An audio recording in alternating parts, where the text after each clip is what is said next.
I would like to introduce Professor Emeritus Tom Reeves, the opening keynote lecturer of the Chase 2014 Conference for the Study of Innovation and Learning Technologies. A few of us have already met Tom yesterday when he delivered the special seminar of the Research Center for Innovation in Learning Technologies at the Open University of Israel. The thought-provoking seminar titled Socially Responsible Educational Technology Research, the Promise of Educational Design Research, was recorded, and the interesting video will be available on our website in a few days. Professor Reeves is a Professor Emeritus of Learning, Design, and Instructional and Technology at the Department of Educational Psychology and Instructional Technology, College of Education, the University of Georgia. Professor Reeves was a Fulbright lecturer in Peru, and he has been an invited speaker in the United States as well as 30 other countries. During the years 1997 to 2000, he was the editor of the Journal of Interactive Learning Research. Professor Reeves has been awarded numerous honors, including in 2003 the Fellowship Award from the Association for the Advancement of Computing in Education, and in 2010 he was made a Fellow of the Australian Society for Computers in Learning in Tertiary Education. I am honored to invite Professor Reeves to deliver the keynote lecture titled Open Learning Requires Open Minds, the Challenges of Online and Blended Learning Environments for NetGen students and their instructors. Tom, the floor is yours. It's so good to be here in Israel. This has been a lifelong dream to come here. And to, I come from the South in the United States, the state of Georgia, the Peach State. And we pride ourselves on Southern hospitality, but I could not imagine matching the hospitality that I've experienced here in the last week. Yoram Esset and his wife Noga brought me into their home, and for a week showed me Israel, showed me Jerusalem. We just traveled all around. It was just a really, really wonderful experience, and he is one of the most extraordinary people I've ever met. I know all of you know that already. So, but I just want to thank him, and I want to thank all the organizers of the conference. And I also want to thank the president of the Open University of Israel for staying here. I can't tell you the number of times I've given a keynote someplace, and they have the president or the dean or the provost or the chancellor come in and welcome you, and then they leave. What does that say to you? It says what you do is not that important. I've got more things to do. But he's here. He told me he was going to stay, so we'll try to make it worthwhile. Okay. Tom Reeves. This is a picture of my wife, Tricia Reeves, who's a professor of social work and public health at the same university. And about 4 months ago, we adopted a little dog. Take this off? Yes, please. Put the camera out. Oh. Anything else? Should I remove the tie?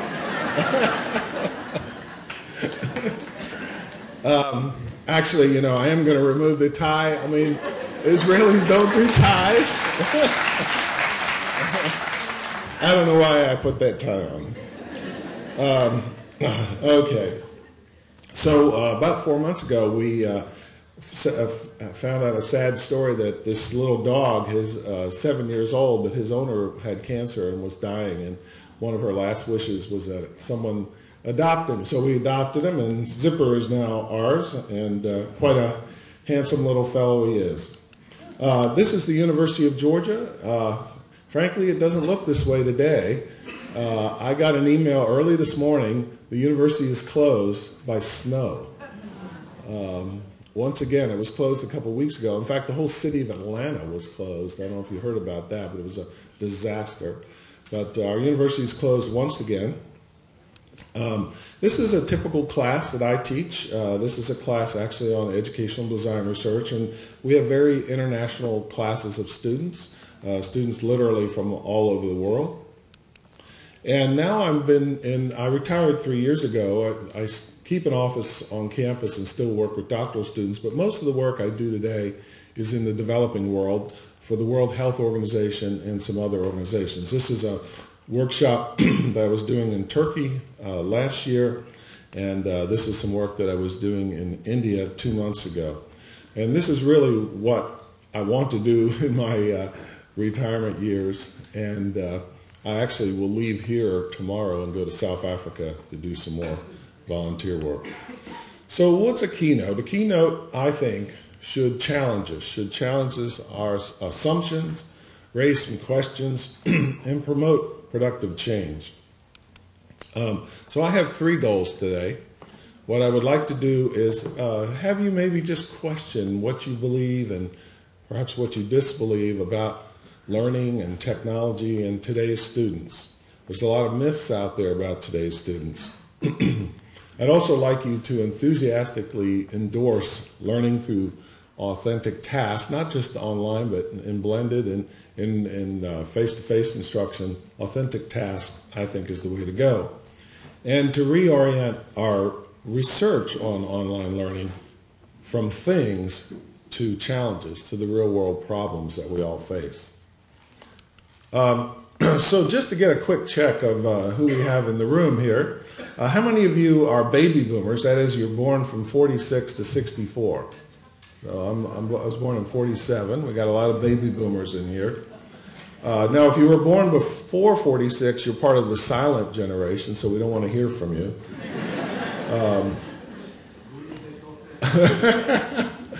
But how about Generation X, born between 65 and 80? Okay, quite a few Gen Xers here. And what about the NetGen, the millennials, the Gen Y, between 1981? Okay, a few folks in here. Okay, you may want to leave now. No, not really. So this generation has really been given lots of different names, most of them optimistic names, things like Gen Y, millennials, Net Generation, the boomerang generation, the wireless generation. Some people look at them negatively, call them Generation Me, but I like the term Net Generation. Certainly they grew up with the internet. Some of them, some pundits, some researchers see them as the best generation we've ever had, that they're going to save us, they're going to be our bright future, they're really good with technology, and so they write books about digital natives, and Larry Rosen, who's a PhD, has actually written a book saying that their brains have been rewired by using the internet, and that the I generation, as he calls them, learn in a fundamentally different way. And in Europe, Wien, and some others have written books. They call them Homo sapiens. They're always online. Others see them as they really are. No, no, I'm just kidding. But there are certainly people who see this new generation as not quite so positive. Mark Barreline, who's a professor at Emory University in Georgia, used to be director of the National Endowment for the Arts in the United States, calls them the dumbest generation. And he says that the internet has really stupefied young Americans and jeopardizes our future. Nicholas Carr talks about, yes, the internet is changing their brains, but it's changing it for the worse. And then Jean Twente, a psychologist from San Diego, has written about Generation Me, why today's young Americans are more confident, assertive, entitled, and more miserable than ever before. So we have this divergence of opinions about the new generation. So I think we need to open our minds up and try to figure out, well, what's really true about this generation? Are they unique? And do we need to accommodate any aspects of that uniqueness if it exists? For example, here's something we hear a lot about today. The student as customer. I think there's a backlash against this now, and I think it's appropriate. I don't think we should treat students as customers. We are concerned not about making them happy, but about the learning that they accomplish. And but others feel like the customer metaphor is appropriate. The customer metaphor, though, assumes that young people really know what's good for them. and the evidence is that they don't. For example, Paul Kirchner with the Open University of the Netherlands and Joran van Merenboer, both very distinguished researchers from the Netherlands, published an article last year called "Do Learners Really Know Best? Urban Legends in Education." And in it, they addressed 3 myths: digital natives, learning styles, and learners as self-educators.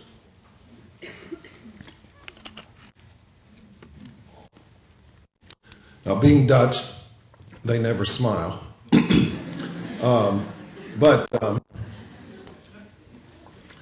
For example, they argue in their paper and present, I think, pretty good evidence that there is overwhelming evidence that digital natives do not exist, that this is a myth, and that today's learners actually may suffer when we attempt to cater to them. For example, they take on the notion of multitasking, and they provide very good scientific evidence that there is no such thing as multitasking. There's only task switching. What we call multitasking is rapid switching between tasks, and that when you do this, you overload your cognitive functioning, and that this impairs learning. We see this with other types of activities, like driving a car and speaking on the phone, which studies in the States have shown is equivalent to driving drunk when you're driving and speaking on the phone. They also take on the myth of learning styles. They say that there's very little scientific evidence to support the existence of learning styles. And further, they argue that trying to accommodate learners with different learning styles, with different methods, is a waste of our time and resources. And this is backed up by many studies. This is one that I've cited in my work from the journal Medical Education, Learning Styles, Where's the Evidence? These authors also looked at all the evidence, as many others have, and concluded, in summary, there presently is no empirical justification for tailoring instruction to students' supposedly different learning styles. And think about it.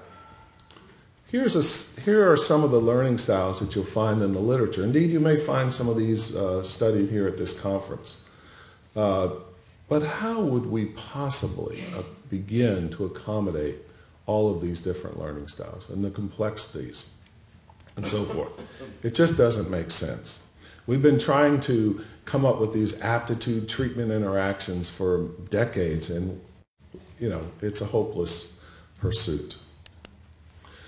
Finally, Kirchner and Van Merenboer take on the notion of students as self-learners. And they say that also is a myth, that we can't just put students on the web and expect them to learn, because they make bad choices when given too much control over instructional variables. I remember back when I was in graduate school at Syracuse University back in the 70s, Richard Clark was one of my professors, and we were studying this, and we found that indeed, when students, this was in early versions of computer-based instruction, when students were given the choice, the students who really needed the extra help didn't select that. The students who were bright and really didn't need the extra help went to the extra help. We also have found through many studies that the students of all generations, not just the net generation, have very low levels of information literacy. Yes, they can find something on Google, but they don't really know how to judge the quality of it and the relevance of it and the accuracy of it. And so the Googleization of the graduate mind is not something very positive. So I've done a literature review that was just published in 2014 in the new Handbook of Research on Educational Communications and Technology with my former student, Eunjung Oh. She's now at the University of Illinois. And we also found that there's literally no consensus on the characteristics of the so-called net generation that would be sufficiently defined for use as a solid conceptual framework or as a variable in research studies. Further, we argue that the speculative assumptions that are made about this generation have to be replaced by more substantive studies. Now, so we see that the myth of the learner self-directed learner, the learning styles and the characteristics of the next generation as digital natives are myths. Unfortunately, Kirshner and Marenboer go beyond, and they kind of leap out of that pool into a pool that I don't think is appropriate. They make a leap of faith here, and then at the end of their article, they actually go back to an article they published in 2006, where Kirshner, along with John Sweller and Richard Clark being my former professor, argue that constructivist discovery, problem-based, experiential, and inquiry-based teaching are not effective. And this paper has been taken apart in other forums, so I'm not going to go into that too much. But the big problem with Kirshner's and the colleagues' perspective is that they regard the brain as some sort of large cabinet full of memories. And they say that learning, the only important learning is a change in long-term memory, something that you stored away.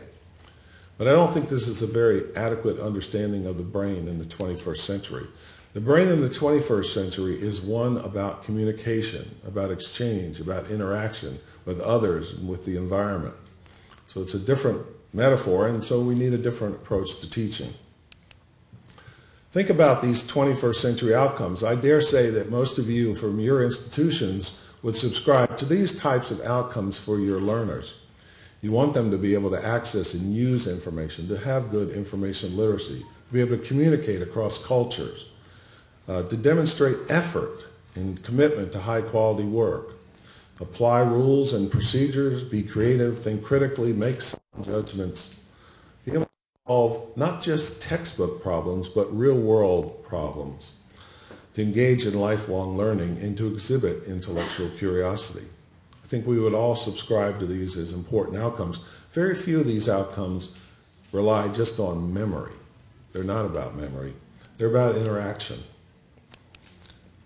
Now, also, a problem with Kirshner and his colleagues is that they only emphasize the cognitive domain and ignore largely the affective and the psychomotor, but most importantly have left the whole domain out, the cognitive.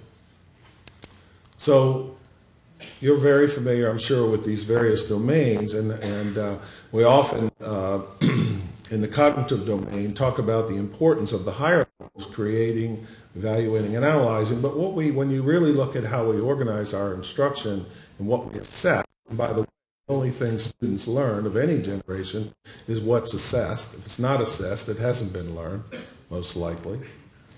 And we tend to do the lower levels. The affective domain is out there, the psychomotor domain. Don't have time to go into the details, but we've left out an entire domain, and that is the cognitive domain. What's the cognitive domain about? It's about will, action, self-determination, level of effort, mental energy, drive, striving, intention. I didn't know a lot about the early history of Israel until I came here, but just in the few days of going to museums and memorials, I would dare say that the founders of this nation were very, very, very strong in the cognitive domain. Now, this is just something I made up, but I would challenge you to maybe come up with a pyramid related to the cognitive domain. You know, that you begin to get to show interest in something, get involved, become engaged, persevere, convince others, and then inspire others to change. Now, the cognitive domain has been around for a long time. Aristotle spoke about it. He used the term erexis, striving, desire, the cognitive aspect of mind. And he used a great little analogy. He talked about the Greek charioteer and said to be a successful charioteer, you needed the driver, the cognitive domain, but you also needed two powerful horses. You needed the affective, the passion, and you needed the cognitive, the drive, the follow-through, the determination. If you look on Amazon, you can only find one book, interestingly, that has the word cognitive in the title, by Kathy Kobe, who works in the field of business. But I really like how she has broken these three domains out, the cognitive, the affective, and the cognitive. It's the difference between knowing, desiring, and doing. Think about aspects of your own life where you know something, you desire to follow through on that something, but perhaps you just don't do it. It's the difference between thinking, feeling, and willing, thought, emotion, volition, epistemology, aesthetics, and ethics, knowing, caring, and doing. And I dare say that for our 21st century learners, in fact for all learners, we really can't continue to ignore the cognitive domain. As I have looked in the literature, there's a series of studies being done by Angela Lee Duckworth at the University of Pennsylvania, and she's one of these young people that got a MacArthur Genius Fellowship recently. She got $500,000 to do whatever she wants with it. And she's studying a variable called grit. And grit is defined as perseverance and passion for a long-term goal. It's a strong predictor of the accomplishment of high achievers in many fields. Interestingly, grit is not positively related to intelligence. She has done studies in many different areas. For example, at the West Point Military Academy in the United States, she's found that grit predicted retention, staying in the academy, more robustly than self-discipline, what they call the whole candidate score, which is a compilation of their high school rank, their aptitude tests, leadership, potential rating, etc. And that grit predicted dropouts better than all other measured variables combined. So it's interesting. I'm not saying that you should now rush out and do research on grit, but it's interesting that people are beginning to explore variables related to this cognitive domain. So what would be the key to success for 21st century learners? I would say that grit, certainly, self-control, zest, social intelligence, gratitude, optimism, and curiosity. Indeed, this would be the keys for success for any generation. Unfortunately, studies do show that the younger generation rarely read books, and they study far too little. I was interviewing some high school seniors recently who were very bright. They were taking advanced placement courses, but they all said, we don't read books anymore. We just don't. We're studying all the time. But other studies show they've studied far too little. For example, the National Survey of Student Engagement has been going on for 13 years. And what they report, and what they do every year, they survey first-year students and fourth-year students in undergraduate schools. And the typical professor at a university in the States has work expectations that they would spend 10 to 15 hours a week in class and 25 to 30 hours studying. Now that's not a very tough work week. Academics in the States average 63 hours a week working. So we're expecting less of our students than we ourselves do. But the reality is that, according to the NESI data, 20% of students are engaged 5 hours per week or less, 25% 6 to 10 hours, 48, 11 to 30 hours. Only 7% more are academically engaged in meaningful learning for more than 30 hours. So what do we do about this? How can we engage the so-called selfie generation in learning? Should we require more of them? Well, certainly we have to worry about it if we're preparing them for the future. This is a headline from the Atlantic Monthly magazine last year. 53% of recent college grads are jobless or underemployed in the United States. Questioning, is a college diploma worth it anymore? To get hired, grads today need hard skills. This is a picture from May of 2013 of a job fair in Atlanta. And you can see all these people lined up. Most of them have college degrees. Now, some people continue to assume that technology will be enough to improve education. I'm not one of those people, but certainly there are people writing books about things like Disrupting Class, How Disruptive Innovation Will Change the Way the World Learns. Clayton Christensen and his colleagues argue that technology will replace teaching as we know it because of the technological and economic advantages of computer-based learning compared to the monolithic school model. Now, I could put up here books that said the same thing from the 1950s, 60s, 70s, 80s, 90s, and so forth. But it continues to be said. And then we see headlines like this. As soon as the iPad mini came out, within days, there was this headline: the iPad mini could spur an education revolution. And somehow we believe that, we can take technology, and we have this classroom of these happy children in New Zealand, and we know that they would be very, very happy if they all had iPads, or maybe not. Certainly in the States, increasingly people are saying, let's give everyone an iPad. Even the Secretary of Education, Arne Duncan, is arguing that within 10 years they want every student to have some sort of digital device with all digital textbooks. But we have to remember that technology in and of itself has absolutely no impact on learning. Technology does not influence learning directly.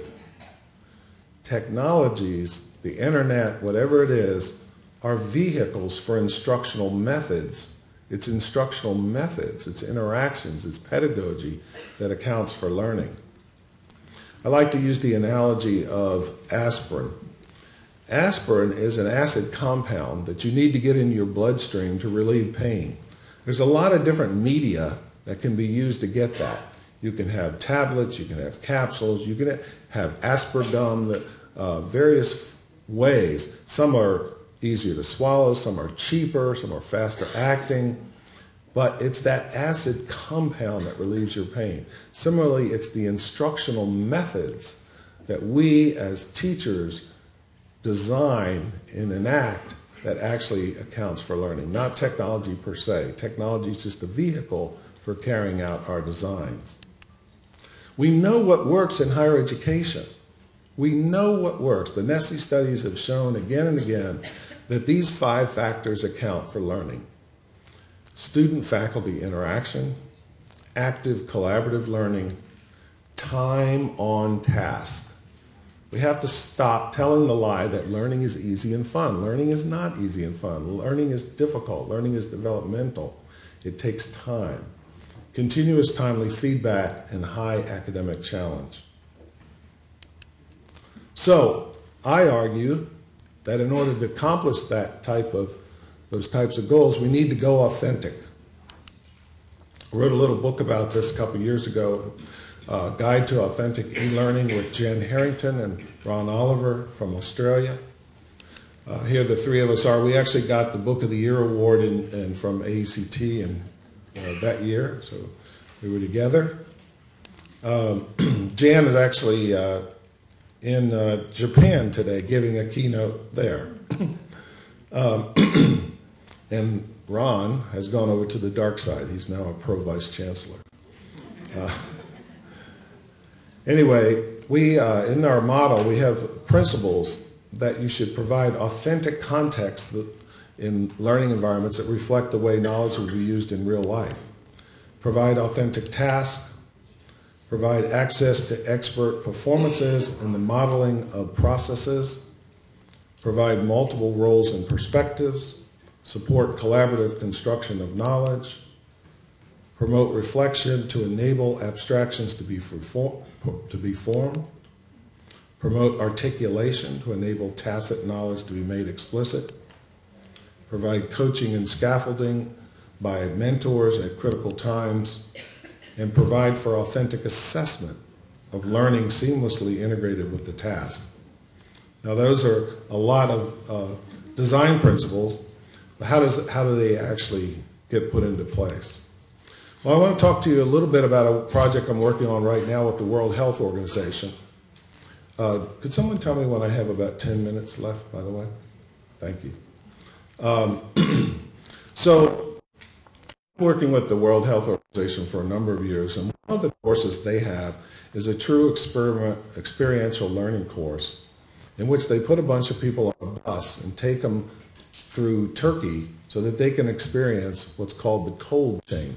These learners are all pharmacists and physicians and nurses that have to manage vaccines. And when you manage vaccines, you have to keep them within a very narrow temperature range. And so what they do is they take about 15 people and 3 mentors, and they put them on a bus. In fact, they're going to be doing it again in June, and I'll be on the bus as well.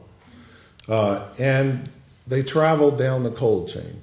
The vaccine gets flown in from a country like France, gets stored in Istanbul in a big warehouse, but at some point it's got to get down to a remote village on top of a mountain. It might be carried up there on the back of a bicycle. That vaccine has to be kept at a very narrow temperature range, and everything has to be tracked so that the vaccine is not ruined. So they travel down the cold chain, and each day on the bus, we share with them the objectives for the day, where we're going, what you're going to be exposed to there. And then they visit these various facilities. And there they see the real world challenges that people face when they're storing vaccines. And each evening we stop at a restaurant or cafe and we debrief the day. And people make presentations about the problems they have in their countries. And these people come from all different countries around the world. And finally, they actually get to the point of delivery for the vaccine. And so at each stage of this bus trip, they're seeing how vaccines are managed. So they're seeing how the cold chain is managed within Turkey, and then they can take those lessons and apply them within their own country. So in this experiential learning. So the World Health Organization said, well, can we put this course online? Can we take this experiential model and do it online? Because they can only do 15 people a year the way they're doing it now. So we decided to build an online version of this experiential bus course. Here's our learning team. Jim Vesper there, he's from New York. He's actually doing his dissertation on this project using an educational design research process. Umit Kartilo from WHO is the head of the project, and Gökhan is from the company in Turkey that's actually done the production. So you'll have a copy of these slides, and you can go out and explore this site and see what the course is like. With respect to objectives, we really try to aim for the higher levels in terms of learning objectives. So rather than the low order, discrete, easy to measure, we go for the high order, robust learning objectives. With respect to content, they visit all these various sites virtually. It's a 12-week course online, and for the first 8 weeks, they visit different sites. And at each site, we have all kinds of media, 360-degree movies, interviews, observations, and they can explore. And at each site, they're given real-world problems. So a problem could be, oh, you know, the refrigerated truck you were planning to use to move the vaccine from one place to another has broken down. Now you need to figure another way to get the vaccine from one place to another. So they visit all these various sites. The model of instruction is experiential learning rather than direct instruction. They work in small teams. Each team has 3 people. Here you can see one team has someone from Russia, another from Sri Lanka, another person from India. This other team has someone from Cuba, from USA, and from Ghana. We had a problem with the Cuban situation because all of the materials located on websites in the USA, and the websites block media from the USA to Cuba. So with the Cubans, we've actually had to produce DVDs of all the video elements that they need. The learner tasks are authentic. We use Google Drive, where they store all their solutions to the problems, and they're mentored in doing those solutions. Here you see the role of the instructor in this course is more of a mentor facilitator than a trainer. You see the instructors, they're in New York, Chicago, London, and Geneva. And the assessment is based on real-world tasks. And we're looking at outcomes like mental models. Sometimes it's fairly simple things like how to do a shake test with vaccines. and sometimes it's much more complex. The final assessment, the last 4 weeks of the course, they actually are given a real-world problem. We're running the course right now for the second time, and Albania has submitted a set of real-world cold chain management problems to our learners, and they will work for 4 weeks to provide guidance to the public health personnel in Albania. So again, you can see, you could take your course and think about the objectives. And ideally, to teach with authentic tasks, you're going to focus on higher order, robust outcomes. Your content is going to have multiple perspectives, experiential learning design, authentic tasks. You would play the role of a mentor. You'd have authentic simulations and look for higher order assessment. Now the big problem we haven't accomplished yet, at the end of the bus course, they have a dinner where they give out awards, and people literally cry at this. And haven't figured out how to simulate the tears online. That would be our ultimate goal. If we can get people to cry online. Seriously, they become so engaged in this 10-day bus course through Turkey that at the end of it, they're really, really emotional. So authentic task and collaborative work, that's what that course is all about. And I think those are the keys to effective online learning. This focuses on 21st century outcomes. It enables intergenerational learning and has potential for real-world impact. If we think about it, more and more jobs involve this type of interaction. In the US now, 41% of jobs involve knowledge work interactions. And it's changing. Even in the developing world, 25% of jobs now require this type of interaction. So when you're designing a learning environment, it's the task that matters most. What is it that they're going to do? Now, I don't have time to go out to this website, but there's a website that Jan and I and others have built on authentic learning. You can have resources and models, lots of different courses from mainly from Australia. They're very advanced with this down there, and you can see some examples. But what about research? I think there's really two strong rationales for online learning. One is to increase access for those who would not otherwise have it. And of course, that's something the Open University of Israel provides. And the world, I'd give us a C. I'd certainly give you probably a B plus here if I had to grade. I don't know, maybe it's an A. In America, everybody gets an A today. But the other rationale, okay, thank you. The other rationale is to increase the quality and impact of teaching and learning. And here, universally, I would give us an F. We're still trying to push traditional pedagogy online, and it's not working. And in fact, we end up dumbing down our courses and expecting less of our students. Is this the future of university teaching? Is this the future of university learning? Anywhere, anytime.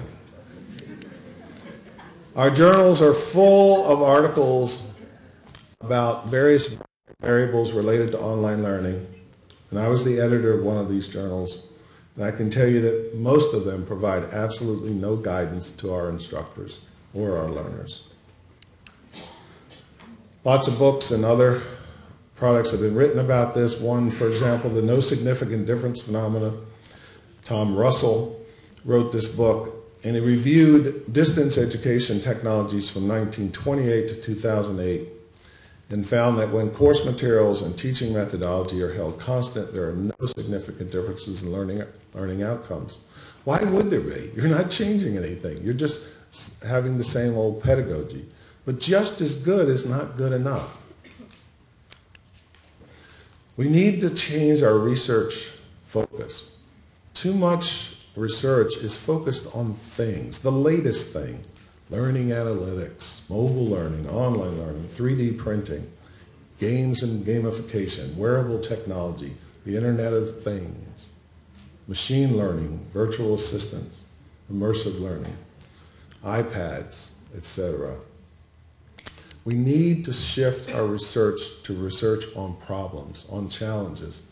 Why is our education so ineffective? Why is poverty increasing? One of the shocking things I saw in Jerusalem, and I saw so many wonderful things, but I saw very young children pushing carts around. They couldn't have been 10, and they're working. Crime, lack of literacy, poor motivation, hopelessness, lack of engagement, racism, sexism. We could add to this list. Also, we need to think about the next generation. Some people, again, are very optimistic about this generation. They call them the next ruling class. Others face the facts. And in the United States, only 70% of our high school students graduate. 30% drop out. What is life like for these people? Some people talk about the touchscreen generation, the children growing up today. We haven't come up with a name for them that has really caught on, but they're the class of 2025. In the United States, people are concerned about how they'll learn, what they'll pay, because higher education has become so costly. So I recommend educational design research. Now, what is educational design research? First and foremost, it's research that focuses on a problem. Working closely with academic staff, researchers need to identify important pedagogical outcomes and then study the literature, get the best theory, get the best information about innovations, and then create a prototype learning environment informed by theory. For example, one of the problems could be, why aren't more women going into engineering and science? At least that's a problem in the USA. When you design a learning environment, emphasize content and pedagogy rather than technology or just technology. Give special attention to supporting human interactions, I would argue through authentic tasks. Then you test, refine, and retest the learning environment until the outcomes are reached, and you refine theory at the same time. We need to identify the problem. We may think the problem is that people aren't coming to our lectures anymore, but maybe that's not the problem. Maybe the problem is that we haven't designed a learning environment that really engages our students. I've written another book about this last year with Susan McKinney from the Open University of the Netherlands called Conducting Educational Design Research. I talked a little bit about our model, don't have time to go into that here, but certainly encourage you to take a look at this. There's a website where you can get a lot of this information for free without having to buy the book. So, to conclude, I think we need to conclude that the next generation students are not unique. They're like all the rest of us. But they may require increased motivation to learn because the stakes are so high for them. The future is not bright. In fact, we may be coming into an age where a lot of people don't have jobs. Literally for a lifetime, don't have a career or jobs. And how do we prepare them for that? Also, online learning works best when the tasks are authentic. In fact, all learning works that way.